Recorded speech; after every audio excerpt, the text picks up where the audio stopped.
اعوذ باللہ من الشیطان الرجیم بسم اللہ الرحمن الرحیم۔ اب امن کا تھا میتن فاحییناہ، تو بنا جو کوئی تھا مردہ اور ہم نے اسے زندہ کر دیا۔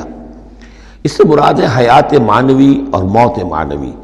ایک شخص جو اللہ سے واقف نہیں ہے، صرف دنیا کا بندہ بنا ہوا ہے، تو وہ در حقیقت ایک انسانیت اس کی مردہ ہے۔ وہ حیوان کی حیثیت سے جو زندہ ہے، بحیثیت انسان وہ مردہ ہے۔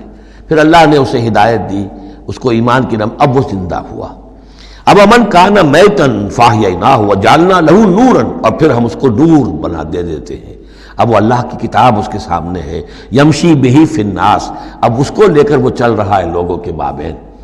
کمن مثلہ فی الظلمات، کیا وہ شخص ان کی طرح ہو جائے گا کہ جو اندھیروں میں بھٹک رہا ہو، لیس بخارج منہا، اور اس سے وہ نکلنے والا ہے ہی نہیں۔ کذالک زین للکافرین ما کانوا یعملون، اس طرح مزین کر دیا گیا، کھبا دیا گیا ان کافروں کے لیے جو کچھ کہ یہ کر رہے ہیں، یعنی اس میں ہی مگن ہے وہ۔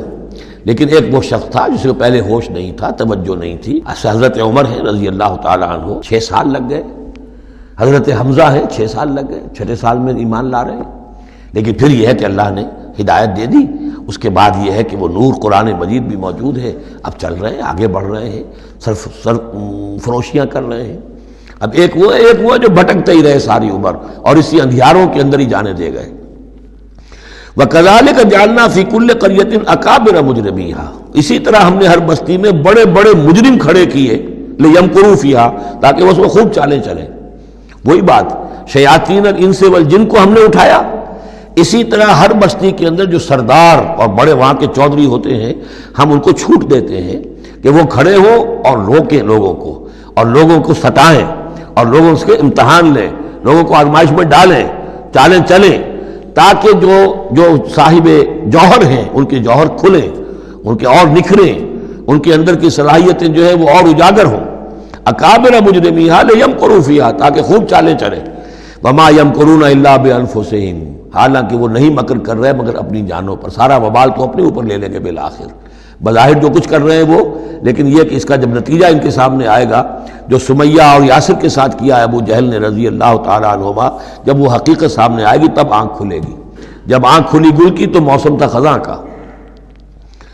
الا بانفسہم وما یشعرون، لیکن انہیں اس کا شعور نہیں ہے۔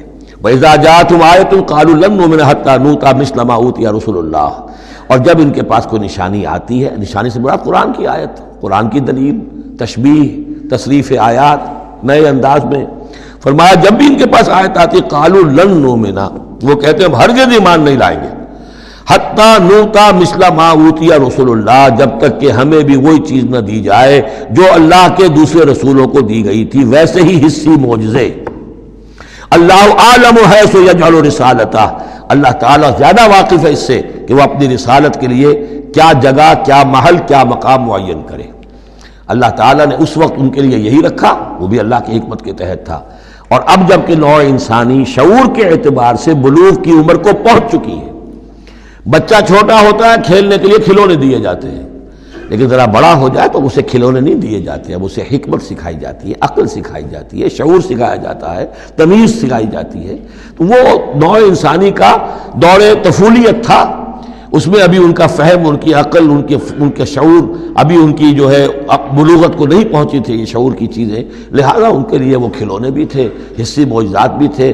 اب انسان بحیثیت مجموعی نوع انسانی جو ہے عقلی بلوغ کو اور شعور کے بلوغ کو پہنچ چکی ہے، لہذا اب وہ چیزیں نہیں دکھائی جائیں گی۔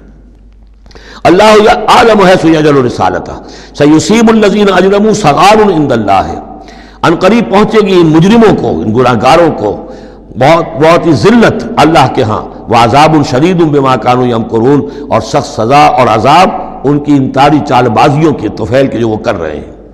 صدق اللہ العظیم۔